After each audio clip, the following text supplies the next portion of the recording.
यहाँ पर कंपनी में जमा हो गए सभी मेरे भारतवासी, मेरे भाइयों और बहनों।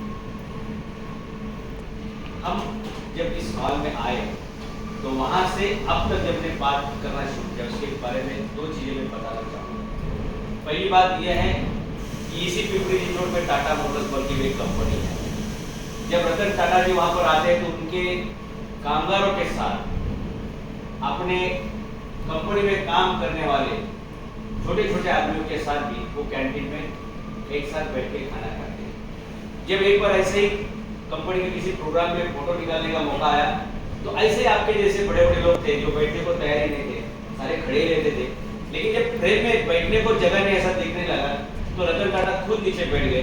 बाकी सारे उनके एम्प्लॉइज, मैनेजर्स वो सब खड़े थे, लेकिन रतन टाटा नीचे बैठे हुए दिखे। हर बड़ा आदमी ऐसे ही बड़ा होता है, वो ऐसे बड़ा नहीं होता है कि बार बार बोला तो भी पीछे रहता है। अगर आपको बार बार मौका मिलता है फिर भी आप दूसरे का दरवाजा ब्लॉक कर रहे, फिर भी आप पीछे रह रहे, इसका मतलब आपको आगे जाने के लिए कोई प्रेरणा नहीं मिल रही है। या तो आप अपने घर के कुछ प्रॉब्लम से इतना जूझ रहे कि आप आगे कुछ बढ़ने के बारे में सोचने में नाकाम हो रहे। देखिए, जब हम स्कूल में पढ़ते थे या जिंदगी में, एक जिंदगी भी एक स्कूल ही है। जब भी हम कहीं भी जाते हैं कोई हमें बोलता है कि आगे आओ, ये हमारे लिए बहुत बड़ा मौका होता है। इसी को हम गवाते हैं और बाद में ढूंढते बैठते कोई मुझे आगे क्यों नहीं लेके जा रहा है, मुझे आगे कोई क्यों नहीं लेके जा रहा है। जब मौका आता है तो तुम सो जाता है, और जब तुम सोता है तो सोते सोते फिर सोचता है मुझे मौका कब मिलेगा, वापस कभी नहीं मिलेगा। एक मौका एक ही बार मिलता है, एक ही बार मिलता है। मत करके काय होता, कितने दरवाजे डूबे होते, मैं तो दरवाजे में खड़े रहूंगा ताकि किसी और को अंदर आने नहीं दूंगा। ये एटीट्यूड भी हमें आगे नहीं लेने जाने देता। मैं ऐसे जगह खड़ा होना चाहिए कि दूसरे को दरवाजा खुला रहना चाहिए और दूसरे को भी रास्ता मिलना चाहिए आगे बढ़ने के लिए। अगर आप दूसरे का रास्ता रोकेंगे तो तकदीर, कर्म, नियत, डेस्टिनी आपका भी रास्ता रोक के खड़ी हो जाती है। अगर आप दूसरे के लिए रास्ता बना देते हैं तो तकदीर भी आपके लिए रास्ता बना देती है। याद रखना, जिंदगी में जो हम बोते हैं वही पाते हैं और जब सोते हैं तो वही खोते हैं। करना क्या है बता दो आपको एक स्टोरी में। ऐसे जिंदगी आगे बढ़ती है। अमेरिका में हाईवे पे एक गाड़ी बंद पड़ गई है। वैसे तो अमेरिका में गाड़ी बंद पड़ना मुश्किल है, लेकिन वो दौर 100 साल पहले का है, जब गाड़ियां नई नई बन रही थी और लोग जब पेपर में ऐड आती थी तो वो गाड़ी खरीदने के लिए 3-3 साल वेटिंग में होती थी, फिर 2-2 साल की वेटिंग हो गई। फिर हमारे इधर भी 1980-90 में वेस्पा गाड़ी के लिए 7 साल वेटिंग थी। हमारा बजाज स्कूटर जब रवि शास्त्री वो सब ऐड करते थे ना, वो बुकिंग इस दिवाली में करिए, अगले दिवाली में डिलीवर होगा, लेकिन उसकी भी गारंटी नहीं है। अगर मिला तो उसके लिए आपको किसी नेता का पत्र लगेगा, नेता का फोन लगेगा। जब वो सोर्स लगाएंगे तो उसी फोर्स से आपको गाड़ी मिलेगा। अदरवाइज 7 साल लोगों को बदली फैर भी नहीं मिलती थी, स्कूटर भी नहीं मिलती थी। बाद में मारुति 800 आ गई। अभी तो घर घर में गाड़ियां हो गई तो गाड़ी की कोई कीमत नहीं। वैसे तो इंसान की भी कीमत नहीं रही है, वो बात याद है। तो जब अमेरिका में गाड़ियों का दौर आया, काफी अमीर लोग गाड़ियां लेने लगे, लेकिन गाड़ियां नई नई बन रही थी तो थोड़ा सा डिफॉल्ट होना उसमें लाजमी है, स्वाभाविक है। तो ऐसे ही एक अमीर आदमी की गाड़ी रास्ते पे बंद पड़ गई और वो दूसरे लोगों को हाथ बता रहा है कि भाई कोई रुकाओ, कम से कम मैं इधर से किसी की गाड़ी लेके लिफ्ट लेके निकल जाऊंगा और जो कंपनी का सर्विसिंग सेंटर रहेगा उनको हम बता देंगे कि भाई ये रास्ते पे इधर मेरी गाड़ी बंद पड़ी है, क्या हुआ है वो आप देख लेना और दुरुस्त कर लेना। जब वो ऐसे खड़ा था तो काफी लोगों को हाथ दिखाए, लेकिन किसी ने रोका नहीं गाड़ी, क्योंकि अमेरिका में आज भी रास्ते पे आपको आदमी नहीं दिखते और कोई किसी के लिए रुकता नहीं है। अमेरिका कभी रुकता नहीं है। हमारे इधर आप किसी को भी हाथ दिखाओ, कोई भी आपके लिए गाड़ी रुका दे, लेकिन इसका भी लोगों ने गैर फायदा लिया है। जब रात के समय आप किसी को हाथ दिखा दे, गाड़ी रुका दे, तो उसमें से कम पैसेंजर होते हैं, ज्यादा चोर उचके होते हैं, इसलिए लोगों ने अब गाड़ी रुकाना वो भी बंद कर दिया है, किसी को सवारी नहीं देते हैं। लेकिन एक सज्जन आदमी था जिसने हाथ देखा गाड़ी रोकने के लिए बोल रहा है, कोई मदद मांग रहा है, तो उन्होंने गाड़ी रोकी और उन्होंने पूछा कि क्या प्रॉब्लम है। तो बोले ये गाड़ी है नई नई मैंने ली है, 6 महीना हो गया, 7-8 महीना हो गया, लेकिन न जाने क्या हो गया है, इंजन में कुछ प्रॉब्लम है या कुछ गड़बड़ है, पता नहीं। मैंने काफी बार स्टार्ट करने की कोशिश की लेकिन स्टार्ट नहीं हो रही है, क्या आप मेरी मदद कर सकते हैं। तो उन्होंने कहा यस, मैं आपकी मदद के लिए ही गाड़ी रोका हूँ और आपकी मदद करके ही आगे जाऊंगा। तो फिर उन्होंने बोला कि आप बाजू के सीट में बैठ जाइए, मैं जरा गाड़ी का देखता हूँ क्या थोड़ा देखा, बोले गाड़ी के अंदर स्टेपनी रहती है, बाकी हथौड़ा एक पाना बिना रहता है। बोले वो किधर है जरा बताओ। हाँ, क्योंकि कंपनी तो देती है उनकी जगह पे, लेकिन उतना नहीं, इतना सोफिस्टिकेटेड नहीं था कि उधर के उधर रहेगा। तो एक थैला मिलता था, वो थैले में फिर वो पाना चाय वो सब उसमें रखा जाता था। बोले किधर है, तो उसने लिया कि उसने हथौड़ा भी था छोटा सा। तो बोले एक काम करते हैं, मैं मेरी तरफ से जो है वो करता हूँ, आपकी गाड़ी चालू होती है देखते। फिर उन्होंने बोनेट खोला, कुछ तो इंजन को किधर किधर हाथ लगाया, इसको भी मालूम नहीं पड़ा, क्योंकि ये तो मालिक था ना गाड़ी का, वो नीचे उतर के समझना नहीं चाहता था। उसको सिर्फ प्रॉब्लम का सोल्यूशन चाहिए, लेकिन गाड़ी बंद कैसे पड़ी है, ये गाड़ी कैसे चालू करेगा, ये पढ़ने में, ये समझने में, ये सोचने में उसको टाइम नहीं था। बोला वो तुम इंजीनियर है, तुम ड्राइवर है, और मतलब जो भी है तुम, क्योंकि गैरेज वाला है तुम तुम्हारा देखो क्या करने का, मैं तो गाड़ी में बैठूंगा। उसने बोनेट खोला, कहीं तो उसने कुछ इंजन का देखा पार्ट, एक हथौड़ा मार दिया और बोनेट नीचे कर लिया, अंदर आया, गाड़ी को बोला स्टार्ट करेंगे, गाड़ी हो गई स्टार्ट। बोले अभी बंद करो, बंद कर दिया। बोले अब वापस चालू करो, ताकि हम देखेंगे कि गाड़ी बराबर से ठीक चल रही है नहीं चल रही है। तो चालू हो गई। तो बोले अभी बंद करो। बोले क्यों, अभी तो गाड़ी चालू हो गई भाई, मैं मेरी गाड़ी से, तू तेरी गाड़ी से। बोले ऐसा नहीं, ऐसा नहीं, मैंने आपकी बड़े रास्ते में मदद की है, आप मुश्किल में थे, आपकी गाड़ी मैंने दुरुस्त की है, गाड़ी मैंने चालू भी करके दी है, लेकिन आप मुझे इसका $500 फीस देना चाहिए। बोले अरे तुम मेरे को लूट रहा है क्या, कोई आदमी मुसीबत में है तो उसको लूटने का ये तेरा रास्ता है क्या, ये तरीका है क्या? अरे तू गाड़ी में आया क्या, तूने एक हथौड़ा लिया क्या, और एक हथौड़ा किधर तो मारा क्या, मुझे भी पता नहीं कैसे मारा, किधर मारा, $500 बोलता है, इतना महंगा रहता है, इतना लूटते क्या? नहीं, इतनी कम मेहनत का इतना पैसा, 5 मिनट में $500, इतना पैसा लेते क्या? अरे तुम तो मतलब भगवान के नाम पे, मुझे उतरे तुम गाड़ी से तो लगा भगवान उतर रहा है, अब पैसा मांग रहे हो लग रहा है शैतान उतर रहा है, या तो शैतान ने काम कर दिया, इतना पैसा लेते क्या? पैसा ज्यादा नहीं ले रहा हूँ मैं। बोले एक हथौड़ा मारता है और $500 मारता है। अरे दिन भर काम किया होता तो मंजूर है, महीना भर काम किया होता मंजूर है, लेकिन तुम्हें एक हथौड़ा मार रहा है, 5 मिनट का काम, और उसका $500 मांग रहा है, ये गलत है। बोले नहीं नहीं, गलत नहीं, यही सही है।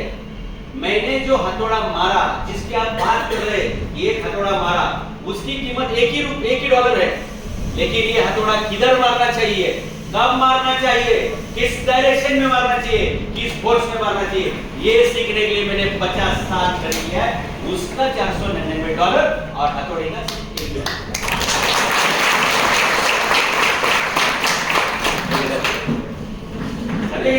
जो तुम बहुत बात कर रहे हो हथौड़ी की, जो बात कर रहे हो तुम 5 मिनट की, उसका मुआवजा, उसका पगार सिर्फ $1, लेकिन उसके लिए मैंने जो मेहनत की है, उसके लिए जो मैंने सीखा है, उसके लिए मुझे पास जो तजुर्बा है, उसका जो मेरे पास अभी तक का स्टडी है, इसके लिए $499 हाँ, और $1 सिर्फ वो हथौड़े का है। हथौड़े की कीमत $1 है, लेकिन वो किधर मारने का, कब मारने का, किसको मारने का, कितना एंगल में मारने का, कितना फोर्स में मारने का, तो एक्यूरेटली चलेगा, बराबर से चालू करेंगे। ये सीखने के लिए इतना सारा नॉलेज लगता है, इसका पैसा है। तो फिर उसने खुशी $500 से हाथ में थमा दिया। बाय द वे, आपका नाम क्या है? उसने पूछा कि भाई जो इतना नॉलेज की बात कर रहा है तो उसके बारे में जानकारी लेनी चाहिए। भाई आपका नाम क्या है? बोले मेरा नाम हेनरी फोर्ड है। मेरा नाम हेनरी फोर्ड है। बोले आपको गाड़ी के बारे में इतना सारा कैसे मालूम? बोले ये गाड़ी मेरे कंपनी के वही लोगों देख के मैं उतरा कि मेरे गाड़ी में अगर कुछ प्रॉब्लम है तो उसको सॉल्व करना एक मालिक के नाते मेरी जिम्मेदारी बनती है, इसलिए मैं रास्ते पे उतरा और आपकी मदद मैंने की। अगर आप उस जगह पे होते हेनरी फोर्ड के, तो आप बोलते किसी और को भेजता हूँ, इंजीनियर को भेजता हूँ, गैरेज वाले को भेजता हूँ। यही एटीट्यूड आदमी को आगे बढ़ाता है और यही एटीट्यूड आदमी को पीछे ले जाता है। अगर आपके पास कोई जिम्मेदारी का मौका आता है तो आप बोलते नहीं इसको करने दो, उसको करने दो। जब आपको बोला कि आगे आके बैठो तो आपने वो मौका गवा दिया। आपके जिंदगी में भी हेनरी फोर्ड होने का मौका मिला, लेकिन आपने सिर्फ फोर्ड होने का सोचा। हेनरी फोर्ड होना आपकी शायद तकदीर में या नसीब में नहीं था। दूसरे एक बात बता दो, ऐसे हेनरी फोर्ड से बात करके रतन टाटा से, इसलिए एक बार रतन टाटा जी एक कंपनी खरीदने के लिए मिलफोर्ड, हेनरी फोर्ड के लड़के का नाम मिलफोर्ड, और उस टाइम रतन टाटा जी ने इंडी का V2 मॉडल निकाला था, वो पूरी तरह फेल हो गया। हाँ, तो वो कंपनी लॉस में गई थी। फिर वो आया और कुछ इंपोर्ट कर सकते हैं दूसरी कंपनी से, कुछ हम लोग अमलगेशन, मर्जर, एक्विजिशन कुछ कर सकते हैं, ऐसा सारा बात करने के लिए वो अमेरिका में गए। हेनरी फोर्ड का लड़का मिलफोर्ड उसको मिले, और जब टेबल पे बात होने का मौका आया तो विल फोर्ड ने रतन टाटा जी को सुनाया कि अगर आपको कार कंपनी चलाने नहीं आती तो ये शानपना करते क्यों है? जब आता ही नहीं चलाने को तो ये करते क्यों है लफड़ा? नहीं करने का ऐसा मतलब आपको चलाने मतलब वो अलग लैंग्वेज में बोला था जो रतन टाटा जी ने सुन के लिया, जर चालवता है तसे तर तुम्ही झक कशाला मारता, अशा प्रकारचे त्याचे वाक्य होतं. ये है क्यों मारते अगर आपको नहीं समझता है गाड़ी का काफी की पड़ते. तो रतन टाटा जी ने उसका सुन के लिया, वो मीटिंग वही क्लोज हो गई, वो डील नहीं हो गई. उसने रतन टाटा जी को डील के बजाय और कुछ ज्यादा ही सिखा दिया. रतन टाटा जी वापस इंडिया में आए, बहुत कुछ उन्होंने डेवलप किया कि वही इंडिका 2 मॉडल इंडिया का बेस्ट मॉडल बना. उसके बाद और सारे मॉडल बनाए और फिर एक 10-20 साल बीच में चले गए और हेनरी फोर्ड की कंपनी लॉस में जाने लगी. फिर उसके लड़के ने विल फोर्ड ने पेपर में ऐड दिया कि मेरे बाप की कमाई, मेरे बाप की दी हुई कंपनी में चलाने में नाकामयाब हो रहा हूं और इस कंपनी को मैं बेचना चाहता हूं. या तो जो उसने दो मॉडल बनाए थे लैंड रोवर और वो सब, वो दो मॉडल की वजह से कंपनी को बहुत घाटा हुआ और उसकी वजह से कंपनी का बहुत सारा प्रॉब्लम हो गया. तो उसने एक ऐड दिया कि ये कोई मॉडल खरीदना चाहता है तो हम उसका स्वागत करते हैं. जैसे वो ऐड देखा रतन टाटा जी के मैनेजर ने, रतन टाटा जी के टेबल पे ऐड आ रही, रतन टाटा जी ने बोला तुरंत उसको ईमेल डालो और बोलो कि ये दोनों मॉडल रेंज रोवर और बाकी एक था शायद, हाँ, ये दोनों मॉडल हम खरीदने के लिए तैयार है. कहाँ बैठेंगे, कब बैठेंगे, ये बताओ, तुम्हारे सहूलियत से बताओ. अभी वक्त तुम्हारा होगा, टाइमिंग तुम्हारा होगा, मिलेंगे हम. और रतन टाटा जी को मिले, वो डील पूरी की और उसको गुस्सा नहीं किया, उसको गुस्सा नहीं किया, उसको कुछ अच्छे लफ्जों में बताया कि एक वक्त था जब तू मुझे बता रहा था कि जब अकल नहीं है तो गाड़ी कंपनियां क्यों चला रहे हो. आज मैं हूँ जो तेरी गाड़ी खरीद रहा हूँ, तेरी कंपनी खरीद रहा हूँ, क्योंकि मुझे मालूम है मैं पहले फैसला लेता हूँ और बाद में उसको सही साबित कर देता हूँ. आज ये लोग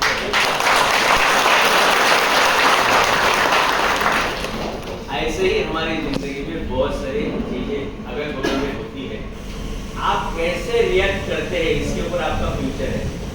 हर चीज अगर आपको एक्सीडेंट लगने लगेगी तो आप हमेशा गैरेज में पहुंचते रहेंगे और आने वाली हर चीज आपको अगर अच्छी लगने लगेगी तो आप दुनिया के हर डेस्टिनेशन में घूमने के लिए जा सकते हैं. मेरी जिंदगी में मैं उम्र का 16 साल का था तब मैं रतन टाटा जी को सामने देखा है.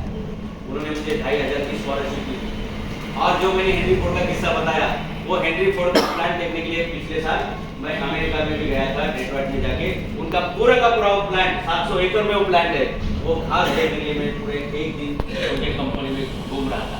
मैं तो कॉमर्स का हूँ, अभी मैं हिस्ट्री में काम करता हूँ, लेकिन जहाँ जहाँ मुझे सीखने करने का मौका मिलता है मैं हमेशा सीखते रहता हूँ. और याद रखना, जो जितना सीखेगा उतना ही आगे बढ़ेगा और जो नहीं सीखेगा उतना ही वो बिकेगा. बिकेगा मतलब समझता है आपको? समझता है?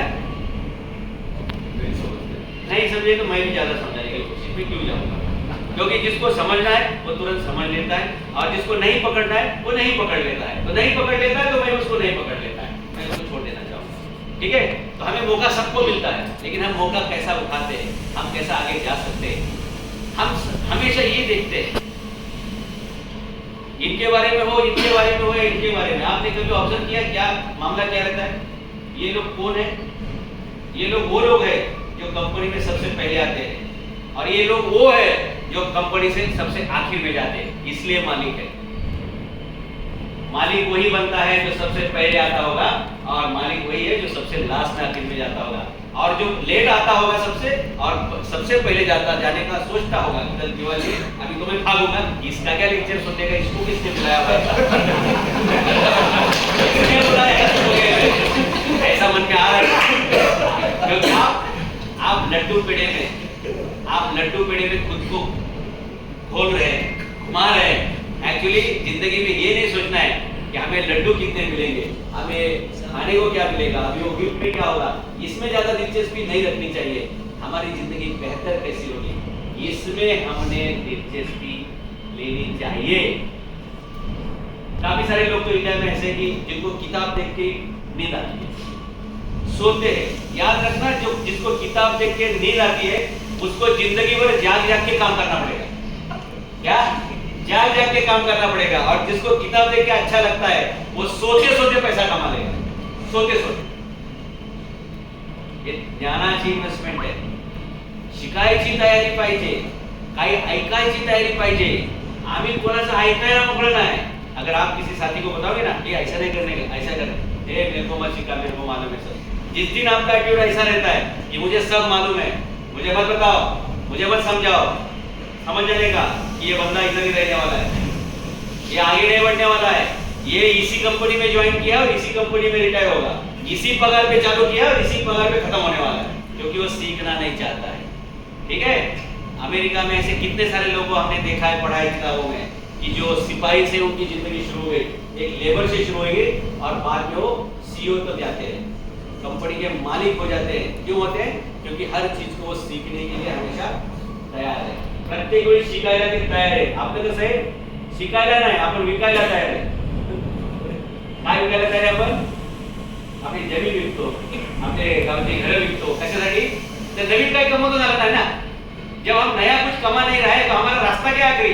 गांव का जमीन बेचने का, गांव का घर बेचने का, भाई का पैसा था वो छीन लेने का.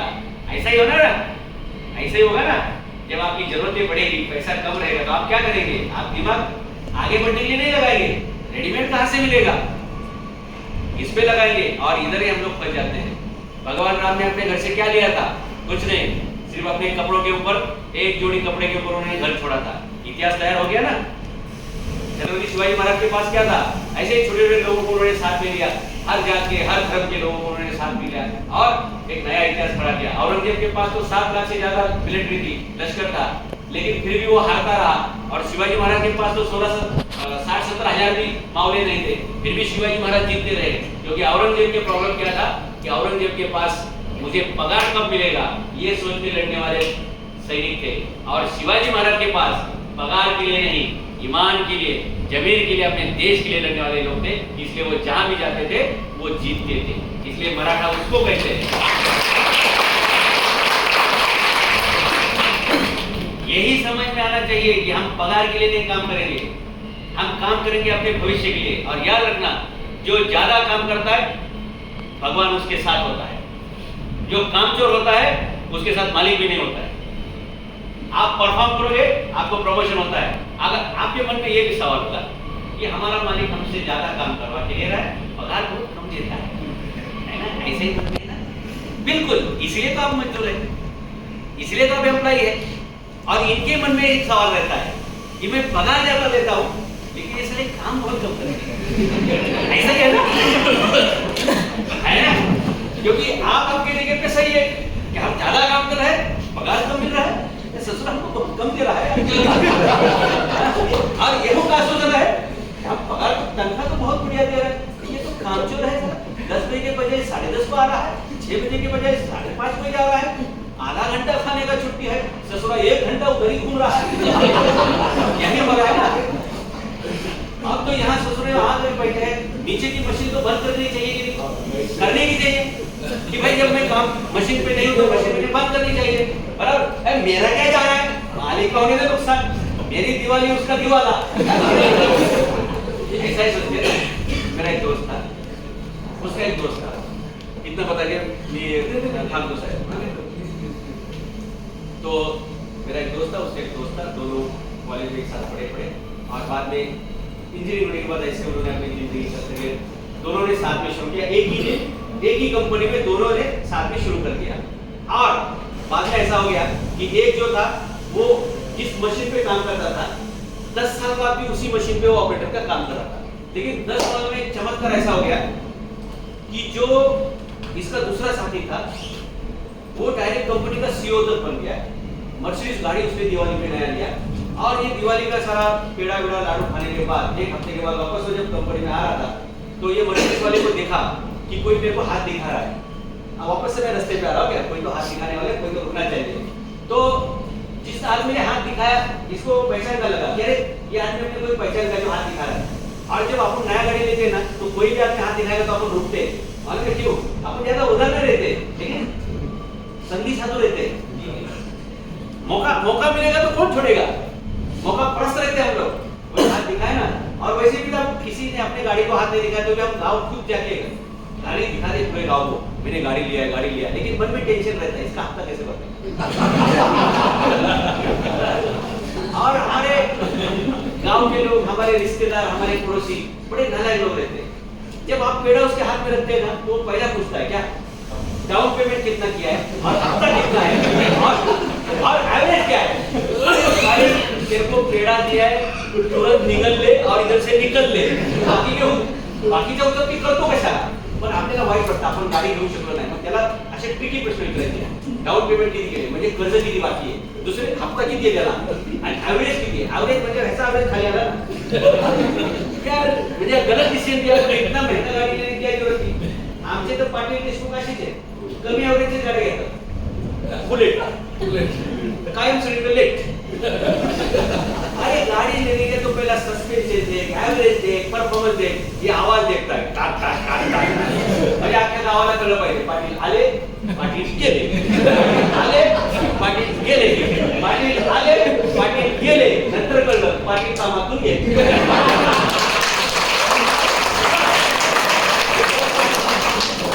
अरे असंच होईल ना, आवाज गाडीचा भरपूर आणि एवरेज। खरं तर शहाणा डिसिजन आहे की आवाज एकदम कमी पाहिजे आणि ॲव्हरेज जास्त पाहिजे, पण आपले लोक असे चुकीचे निर्णय घेतात, ऐसे फैसले करते ना। अरे पड़ोसी ने गाड़ी ली क्या 10 लाख की, मैं क्या छोटा हो गया 12 लाख की लूंगा। अरे त्याला फास घ्यावा लागेल, तू गळफास घेतो का, समझता क्या।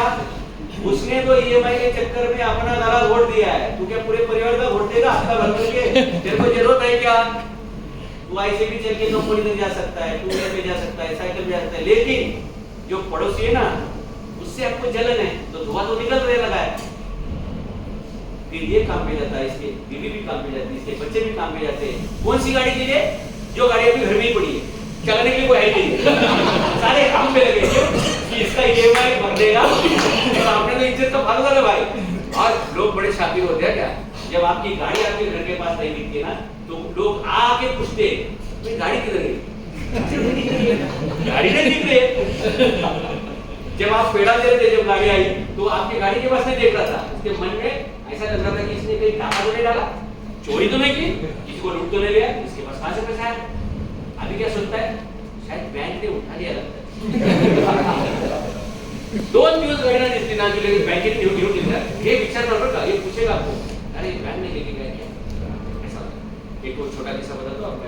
वैसे तो मैं घंटों आपसे ऐसे बात कर सकता हूं, क्योंकि मैं मेरी उम्र के 22वें साल में प्रोफेसर बना, जब मेरे सामने 20 साल के बच्चे होते हैं, वैसे आप भी मेरे लिए बच्चे ही नहीं, as not as physically I'm talking। तो दोनों दोस्त थे, फिर इसने मर्सिडीज गाड़ी ली और किसी ने हाथ दिखा तो उसको पहचानने में लगा कि अरे कोई तो पहचान गया, गाड़ी आगे आगे गई, स्लो गई और गाड़ी पे रुकी। ये उसका दोस्त था, जो दोनों क्लासमेट थे, दोनों ने एक ही कंपनी में काम शुरू किया था। एक तो अभी तक वो मशीन पे ही ऑपरेटर था, मशीन ऑपरेट कर रहा है, और इसके पास तो मर्सिडीज गाड़ी है, ये तो सीईओ भी हो गया। तो गाड़ी में बैठा तो उसको थोड़ा सा मतलब कैसा तो लग रहा था कि इतनी बड़ी गाड़ी में कैसे बैठूं, और ये साला रोज बैठने वाला है, मेरे को तो आज ही बिठाया, ये तो रोज बैठने वाला है। तो उसने मुझे यार तेरी तो निकल पड़ी यार, तो एक हेल्पर से लेके, एक जॉबर से लेके, एक लेथ मशीन ऑपरेटर से लेके कंपनी का सीईओ बन गया। आज तेरे पास बंगला है, आज तेरे पास गाड़ी है, मर्सिडीज गाड़ी तेरे पास है, और क्या मतलब तेरा तो नसीब चल पड़ा यार। और मैं तो देख अभी तो उधर ही हूँ, जिधर से चालू किया मैं उधर ही हूँ। तकदीर सबका साथ नहीं देता दोस्त, तकदीर किसी किसी का साथ देता है। तेरे तकदीर में गाड़ी थी, तेरे तकदीर में बंगला था, तेरे गाड़ी में सही नाम था, शोहरत था, लेकिन मेरे तकदीर में ऐसा कुछ नहीं था। तो थोड़ा माइक से बात करने लगा, फिर उसने गाड़ी उठाई और उसने बोला कि तेरे को याद है, तुझे याद है, नहीं वो गिफ्ट आपका नहीं है, आप उसके बदले देंगे। जो आपके हाथ में आएगा वो आपका गिफ्ट है, उनके हाथ में देगा वो आपका गिफ्ट नहीं है। सामने से जाने वाली हर लड़की आपकी बीवी या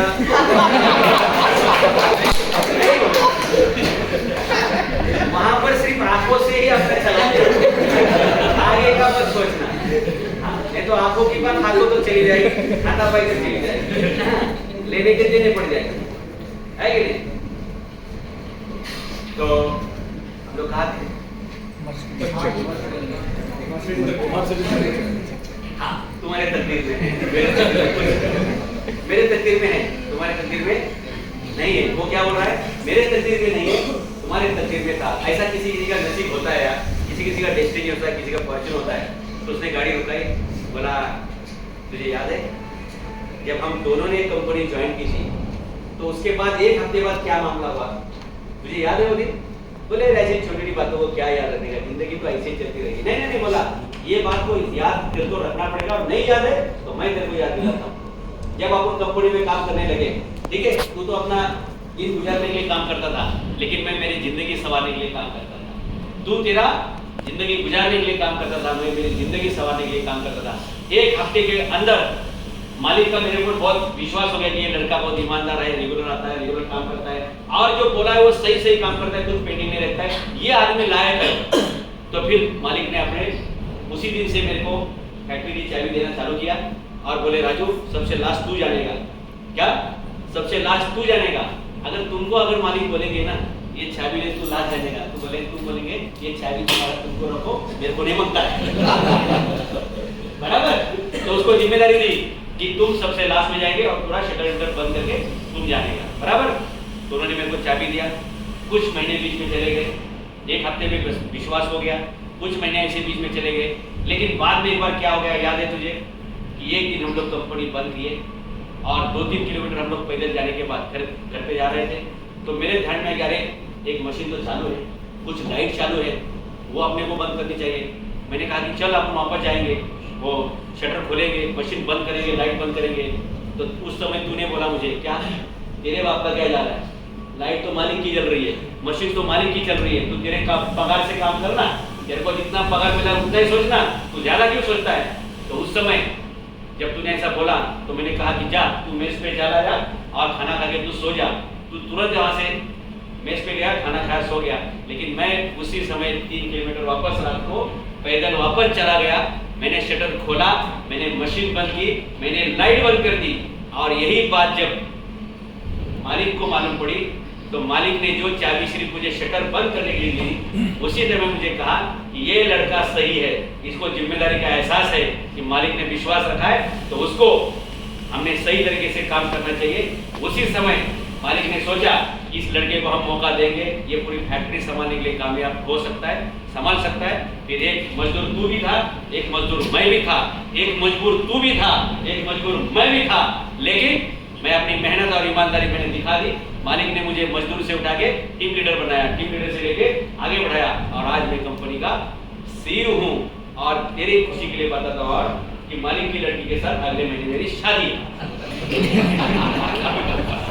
बताओ आप इसमें नसीब है या आपकी मेहनत है, इसमें आपकी तकदीर है या आपका काम करने का तरीका काम में आता है। इसलिए कोई देखे ना देखे, अपना काम ईमानदारी से करते रहना चाहिए। कोई अपने बारे में सोचे ना सोचे, हम अपना काम करते रहना चाहिए। मालिक हमारा काम देखे ना देखे, याद रखना, मैं खत्म करता हूँ, मालिक हमारा काम देखे ना देखे, लेकिन मालिक हमारा काम देखता है, याद रखना। ये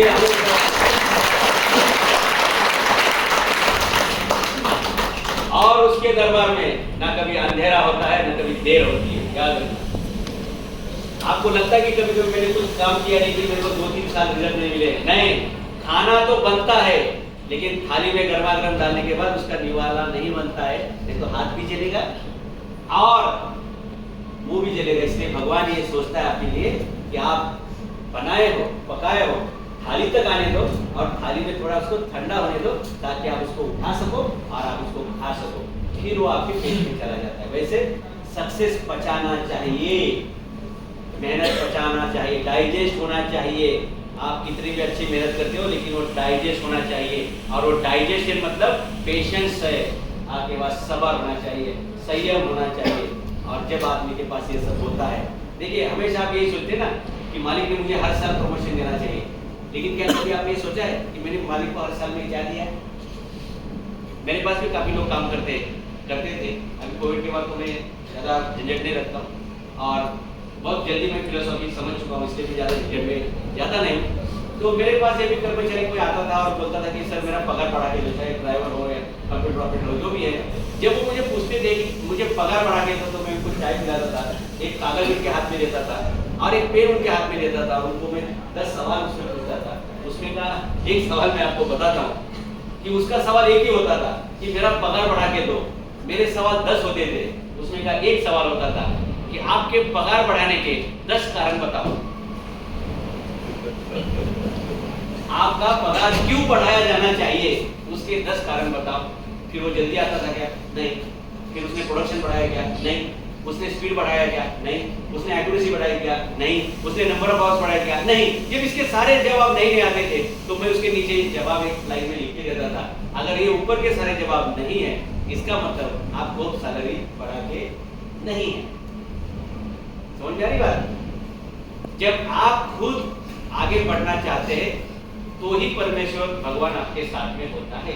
जब आप सोचते हैं कि नहीं, मैं तो गरीब आदमी हूँ, मैं तो गाँव से आया हूँ, मेरी तो पढ़ाई बहुत करनी होती, मेरे माँ बाप ने अगर मेरे लिए कुछ करके रखा, अरे ऐसे माँ बाप के घर में पैदा होने के लिए भी तकदीर लगती है ना।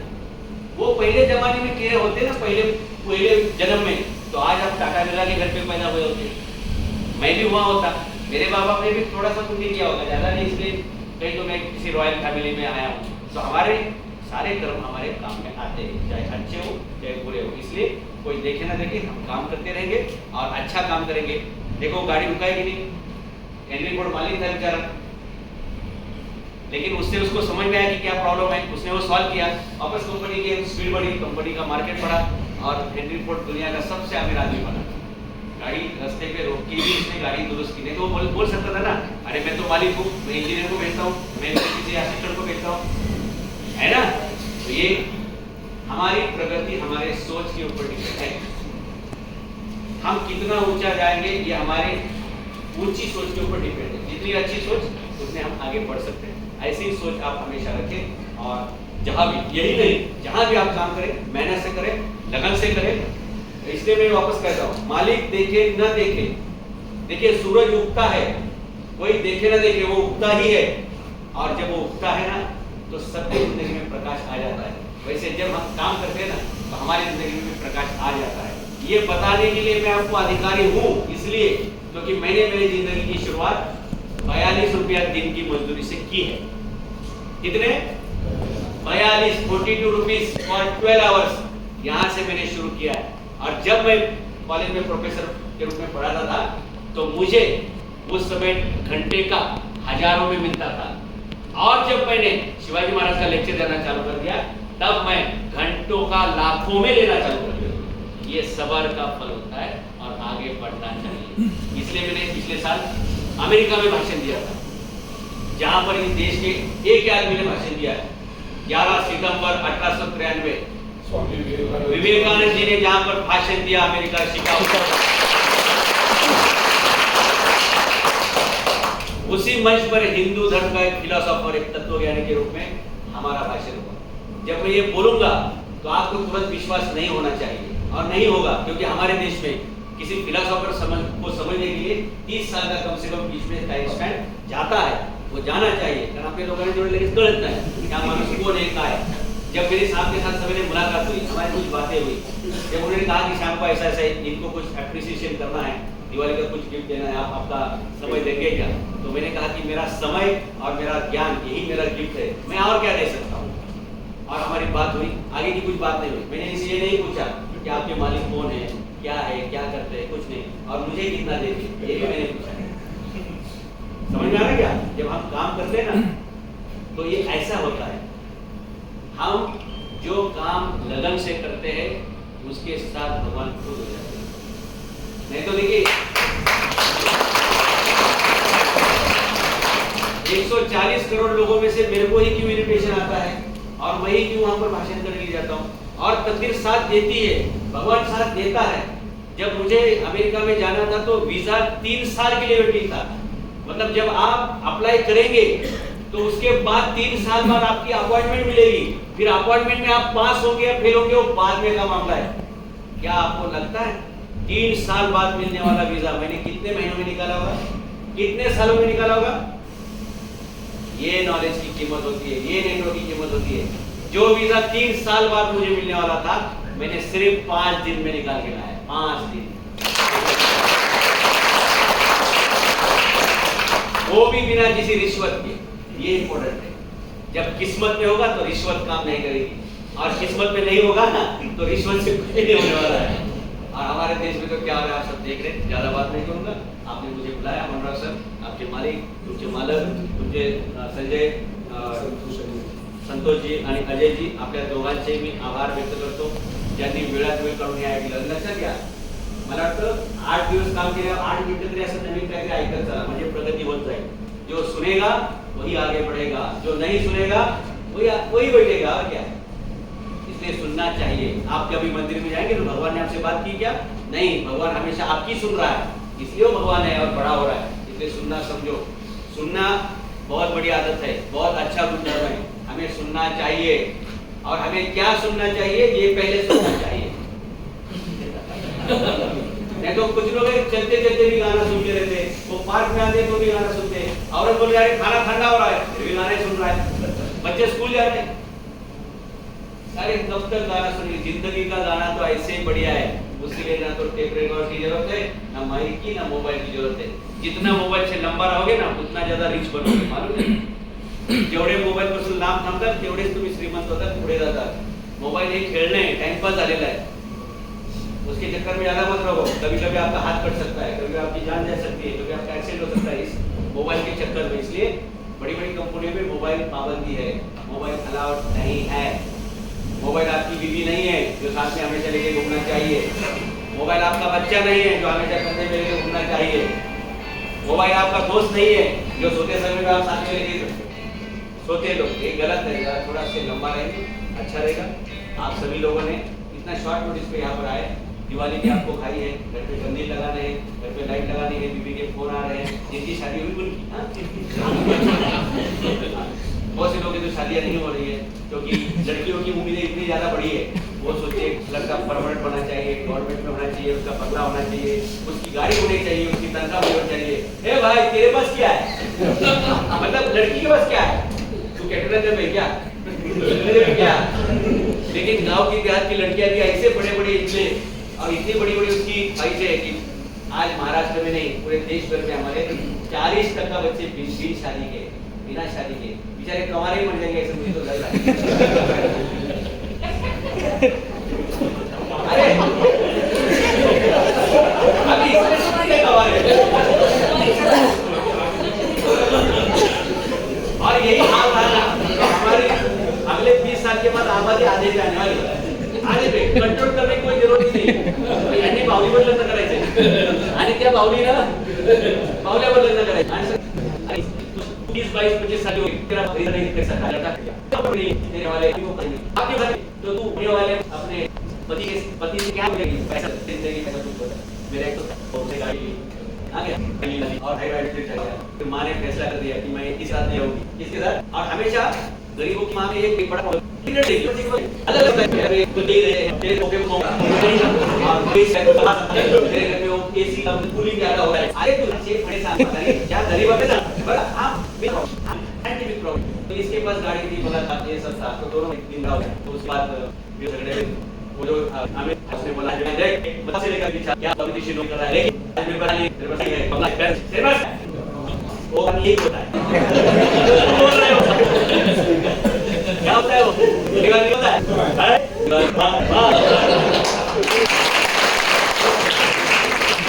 अभी माँ को पूछने का तेरे घर के पास गाड़ी बंगला है, बैंक बैलेंस है, तेरे पास क्या है? तो बंदी मेरे पास बेटा है. बेटा नाही. आता तो पुढची गोष्ट तुम्हाला सांगतो. अभी ऐसा कोई बोलेगा कि मेरे पास गाड़ी है, बंगला है, बैंक बैलेंस है, तो दूसरा गरीब आदमी बोलेगा तेरे पास ये सारा है लेकिन काम का नहीं है. तेरे पास क्या है? बोलेगा मेरे पास पार्किंग है भाई, पार्किंग है. अभी देश में गाड़ी मिलती है लेकिन पार्किंग के लिए जगह नहीं मिलती है. आपको भी पार्किंग के लिए आज से जगह मिले ऐसी शुभकामनाएं देता हूँ. आपको सभी लोगों को दिवाली की बहुत बहुत शुभकामनाएं देता हूँ. दिवाली के ये सारे